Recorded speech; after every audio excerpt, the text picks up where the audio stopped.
welcome to the New Breed Enterprises podcast. Today we are with Sherman the Tank Williams. Welcome. Thank you. We are in Port St. Lucie, and Sherman just happened to visit us today.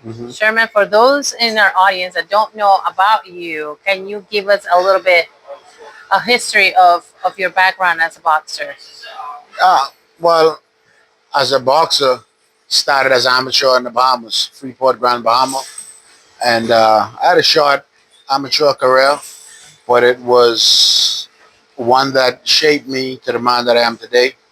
I was in need of discipline, and the boxing gym gave me that as an amateur. I was able to go to two Olympic trials, 1992 and 1996, where I was an alternate for the Olympics in Atlanta. And after that, I pursued a career. But growing up, I grew up in the Bahamas, and life was good. And boxing was just something else to do. We used to fight for fun. So I always liked fighting. But now you're local here in Florida. How's the transition from the amateur to professional life? The transition, actually, it was gradual, but for me, it wasn't so difficult. Like I said, I fight for fun. So the whole thing was just learning that the styles was a bit different. But for me, I was always the shorter, stocky guy, 5'11", so I fought on the inside. So I didn't have to worry too much about learning distance and using the jab. I was more of a inside fighter, get close and throw big punches. But the business aspect of the professional is quite different than amateurs. And I was fortunate and blessed to have good people in my corner. I had a good manager in the beginning and a good manager at the end of my career, and that was fortunate. But I had a long career. My last fight was just before COVID in 2019. I won by KO. My last four fights was by KO. So I think I went out on a high note. I was fortunate to always take care of myself inside and outside of the ring. Never really had any major issues or injuries. So yeah, I felt fortunate and blessed, and boxing has been good to me. And I'm just happy to give back as much as I can. Even though I'm visiting here today at the PAL gym, I started volunteering here about 10 years ago, Okay. along with Lewis and all the other guys. So life, change of pace, and work had me going a lot. But whenever I'm around and I'm in town, I always like to stop by the gym and help the fighters and give a few tips wherever I can. So I heard your nickname is Tank. How did you get that nickname? Yeah, well, nicknames you don't get. I mean, I came up in old school where you earn a nickname. So in the gym, I was just cracking skulls and breaking ribs, and I just had this vicious overhand right, and we call it the conk punch. But just my aggressive style, always going forward. I had a manager in the beginning. After I left the Bahamas and came to America, he said, "Listen, you should be the Tank, man. We're gonna call you Sherman Tank," and it kind of stuck to me.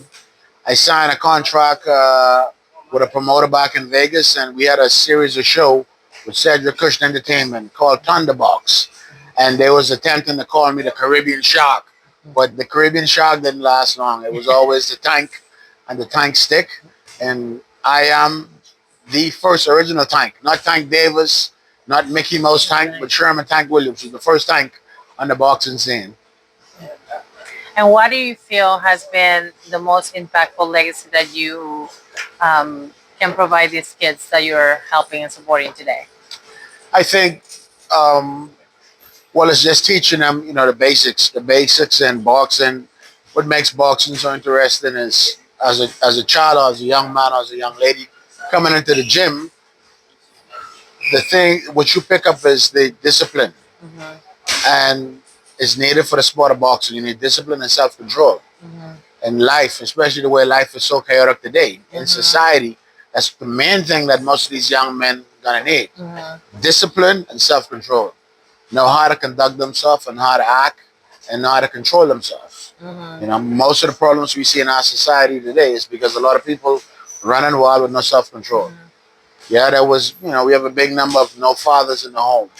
Now there's no fathers and no mothers in the home. Oh, that's right. Kids are raising themselves. And any kid that is blessed or fortunate to end up in a boxing gym, they're gonna pick up on discipline, self-respect, self-discipline, and respect for others. So I would say to any child, or rather any parent or guardian that have a child or have children, um, that's either struggling with control or discipline or respect, find a boxing gym in your community. Find a boxing gym in your local area. I mean, that's a great start with kids that have issues, personal issues, anger issues. Boxing, can do so much for you, not only physically, but mentally and spiritually, because there's a spiritual aspect to it as well. So, I recommend boxing to any kid and any family that want to find an outlet for their young kids. And what would be your recommendation, your final recommendation for those kids that are considering going professional boxing? Well, going professional ain't easy. Amateur, the only ones that make the money is like USA Boxing and all the people on the top that seems to profit. We don't get paid. Hopefully, one day, this is a little off the topic, but I hope that what the NCAA was able to do, and we could do it with USA Boxing and every amateur sport. I think every athlete should earn some money. If the association, if the federation, and the presidents could live La Vida Loca and travel on jets and stay first class, I think every athlete, regardless of age, if they're going to perform and there's an audience, they should be paid. As an amateur turning pro, it's a transition. Professional boxing is totally different. It's now your job, and you got to even give more dedication, self, and time. But more importantly than the athlete and his will, you have to be blessed to have the right managers and pray to have the right promoters, because in professional boxing there's a lot of exploitation, and I've seen a lot of people that came before me and after me and during my time that unfortunately had a lot of raw deals, bad deals, and was exploited. And some of them today unfortunately are not mentally the way they were when they started because of being exploited. So professional boxing is a great thing, but I think you need to first, always put God 1st, pray about your decisions, and most importantly, understand anything you're going to sign. Any contract, you need to understand it. You need to get counsel. What you don't understand, get advice. But if you decide to go pro, give it 100%, and you'll definitely be a champion. Well, Sherman, thank you so much for having the time with us today. We're so proud of all your career, and thank you for what you're doing for our youth today. My pleasure. Thank you.